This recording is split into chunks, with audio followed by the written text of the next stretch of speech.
자, 이번에는 돈이 흐르는 스토리, 돈맥을 좀 짚어보는 시간입니다. 2023년 3월 서울 아파트 거래량이 19개월 만에 최대치를 기록했습니다. 일종의 서울 아파트 매매 거래량 회복이라고 볼 수가 있는데요.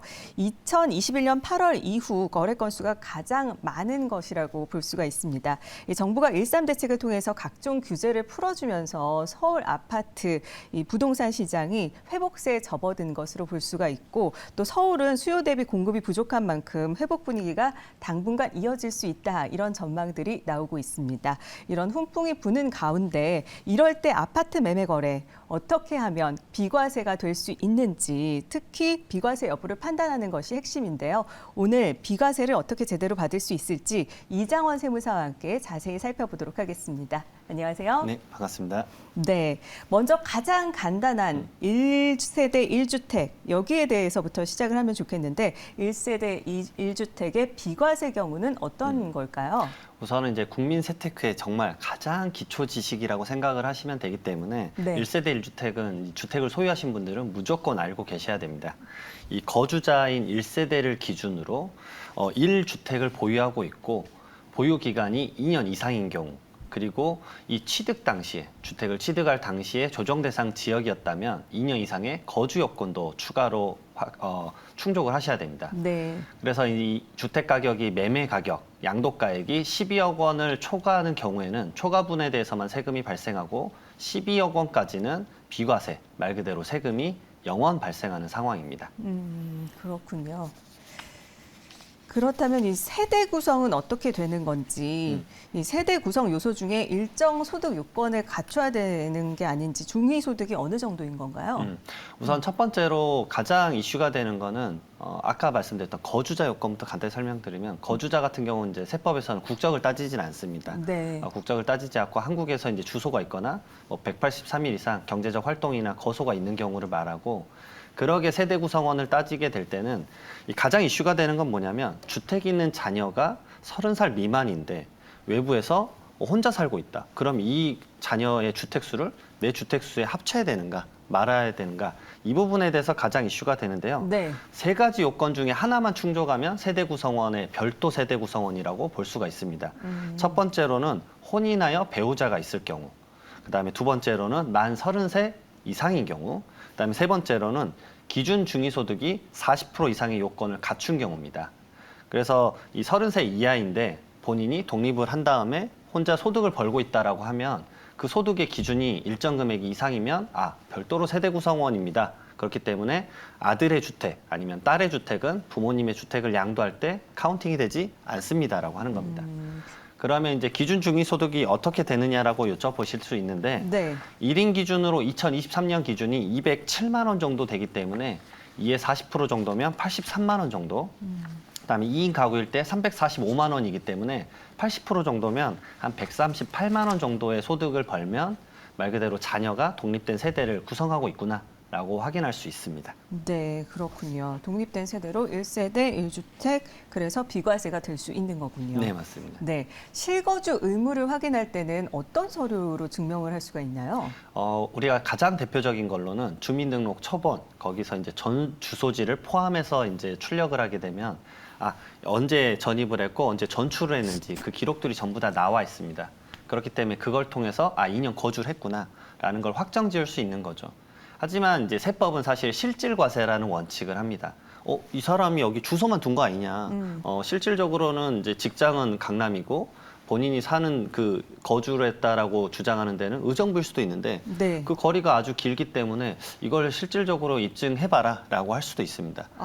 그러면 그 실질과세를 어떻게 확인을 하느냐? 네, 어떻게 확인시켜야 되나요? 다양한 서류가 있습니다. 첫 번째로는 내가 이제 출퇴근을 했다라고 하면은 대중교통의 교통카드래요. 그 다음에 뭐 예를 들어서 내가 관리비를 냈다. 그 다음에 거기 살면서 택배를 받았다. 택배에 관련된 이제 접수했었던 내역들. 그다음에 가장 명확한 건 뭐냐면 통신기지국에 대한 통신기지국 내역도 확인할 수가 있습니다. 왜냐하면 비과세일 때와 비과세 아닐 때의 세액 차이가 상당하기 때문에 가끔은 실질과세 여부를 과세관청에서 조사를 할 수 있다. 그렇기 때문에 눈 가리고 아웅은 좀 안 하셨으면 좋겠다라고 많이 말씀을 드립니다. 가끔 확인을 하는 거지 이거를 다 내야 되는 건 아닌 네, 거죠? 모든 건에 대해서 이걸 절대 다 확인하지 않습니다. 너무 의심살 만한 건들에 대해서만 가끔 조사가 펼쳐질 수 있다. 아주 가끔이니까 너무 이렇게 일반적으로 겁내하실 필요는 없습니다. 네, 그러나 이런 서류들로 확인을 할 수 있다는 걸 확인했고, 자 그렇다면요, 일시적인 1가구 2주택일 경우에 이럴 때는 어떤가요? 일시적 1가구 2주택 요건이 뭔지 정리를 좀 해볼까요? 예, 우선은 이제 종전주택이 있는데 사실상 이제 이사 갈 집을 먼저 사고 종전주택을 양도하는 경우가 일반적이죠. 왜냐하면 네. 이사를 갔을 때 그 공간 동안에 내가 살 곳이 없을 수도 있으니까 종전주택을 팔아버리고 어디 같은 이제 호텔 같은 데서만 거주할 수는 없는 상황이니까 네. 그럴 때는 이제 종전주택을 먼저 구입하신 다음에 그 다음에 이걸 A주택이라고 하겠습니다. A주택 취득하고 나서 1년 이후에 B주택을 취득을 해야 됩니다. 신규 주택을 취득하는 거죠. 1년이란 기간을 주는 이유는 뭐냐면 계속 짧은 시간 내에 샀다 팔았다를 반복해버리면 이제 투기 목적이 갈 수 있기 때문에 그렇죠. 네. 1년이란 시점을 둡니다. 그래서 이거를 이제 흔히 1후라고 표현을 하고요. 네. 두 번째로는 A주택은 2년 이상 보유. 그리고 아까 말씀드렸던 조정대상 지역 내면 당연히 2년 거주도 하셔야 됩니다. 말 그대로 A주택은 A주택 따로 본인의 비과세 요건을 충족을 해야 됩니다. 그리고 세 번째 요건은 3매라고 하는데 B주택, 새로운 주택을 취득하고 나서 A주택을 3년 이내에 양도를 해야 됩니다. 3년 이내에 양도를 하지 못하게 되면 결국은 비과세를 못 받는 상황이 되니까 일정 기한 이내에 꼭 팔아야 비과세 혜택을 가져갈 수 있다라고 꼭 염려를 하셔야 됩니다. 네. 지금 말씀해 주셨는데 A주택을 취득하고 1년 후에 그래서 1후 그리고 2년 이상 보유해야 돼서 2보 그리고 또 A주택은 B주택을 취득하고 3년 이내에 매각을 해야 돼서 3매 1후, 2보, 3매 이 요건을 꼭 기억을 해야 되겠습니다. 자, 그렇다면은 이 실거주 의무도 지켜야 하는 건가요? 네, 맞습니다. 실거주 의무에 대해서 이제 많은 분들이 헷갈려 하시고 이것에 대해서 상담이 제일 많은 편인데요. 네. 당연히 조정 대상 지역 내에서 취득을 했었다라고 하면 2년 보유와 2년 거주까지 무조건 충족을 해야 됩니다. 지금 조정 대상 지역이 사실상 대부분 해제가 됐습니다. 지금 조정 대상 지역은 강남 3구, 그러니까 서초구, 그다음에 송파구, 그다음에 강남구, 그다음에 용산구 총 4군데가 있는데요. 가장 중요한 사실은 이 조정 대상 지역의 본인 집이 이제 해제가 됐더라고 하더라도 네. 비과세를 받을 때는 결국은 내가 주택을 취득했을 시점에는 조정 대상 지역이었다라고 하면 지금 해제가 됐더라도 2년 거주 요건은 별도로 충족을 해야 된다는 점을 꼭 염려하셔야 됩니다. 네. 예를 들어서 뭐 강동구나 다른 구에서 주택을 취득했을 때 시점에서는 조정 대상 지역이었으면 2년 거주를 꼭 해야 돼. 그걸 꼭 충족해야지만 비과세를 받을 수 있구나. 이 부분을 꼭 기억하시고 이걸 미래에 양도하실 수도 있기 때문에 이거를 제가 재차 강조를 하는 이유가 뭐냐면 내가 주택을 지금 파는 게 아니라 이 영상을 보는 지금이 아니라 2030년에 팔 수도 있고 35년에 팔 수도 있거든요. 그렇죠. 네. 하지만 양도소득세라는 게 양도 시점 세법을 따지는데 이 비과세 요건만 취득 당시 요건을 따져서 이걸 기억을 하지 못하시게 되면 큰일 날 수가 있습니다. 그렇기 때문에 제가 좀 권해드리는 게 뭐 등기 권리증이나 우리가 흔히 말하는 집문서 있지 않습니까? 거기다가 뭐 포스트잇이나 이런 것들로 꼭 표시를 좀 해놔라. 왜냐면 예전에 내가 취득했을 때는 조정 대상 지역이어서 2년 거주 요건이 무조건 필요했었다라는 점을 본인의 자산은 본인이 관리를 좀 해야 된다라고 꼭 말씀을 드립니다. 네, 그러니까 비과세는 취득 당시 요건을 꼭 기억해야 된다. 네, 맞습니다. 네, 알겠습니다. 자, 이게 최근 조정 지역이 부동산 관리 지역으로 통합하는 법안이 발의가 됐는데 이 조정 지역이 부동산 관리 지역으로 단순 강화되고 지역이 조정이 만약 되면 실거주 의무에도 또 변화가 있을까요? 사실 제가 생각한 거는 명칭의 변경만 있었다라고 보고 있습니다. 그래서 세법에서도 결국 그 관련법이 바뀌면 따라서 명칭의 변화만 있을 것으로 보고요. 대부분 지역이랑 큰 틀만 이제 바뀌었다라고 하지만 내부적인 그리고 세부적인 내용은 똑같이 적용될 것으로 봅니다. 예전에 노무현 정권에서도 그랬습니다. 그때는 조정 대상 지역이란 표현이 없었고 투기 지역이란 표현이 있었기 때문에 표현의 변경 사항만 있었다라고 보시면 될 것 같습니다. 헷갈릴 필요 없이 표현만 바뀐 거다라고 기억을 하면 되겠는데요. 여기서 하나 또 궁금해지는 게 결혼으로 2주택자가 됐을 때 이때는 어떨까요?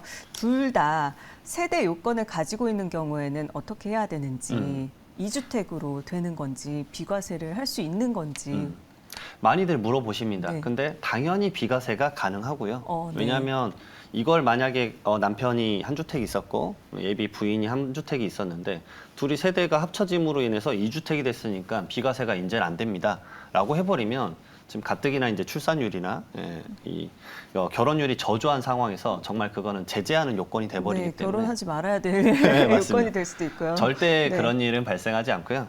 기한이 정해져 있습니다. 뭐 10년, 5년 뭐 이런 식으로 정해져 있는데 5년 이내에 하나의 주택을 팔 때는 결국 나머지 부인이 갖고 있는 주택 자체는 본인의 주택 비과세 받을 때는 카운팅을 하지 않습니다. 5년 이내까지요. 예. 네. 그러니까 비과세는 염려하지 않으셔도 결국 받으실 수 있다.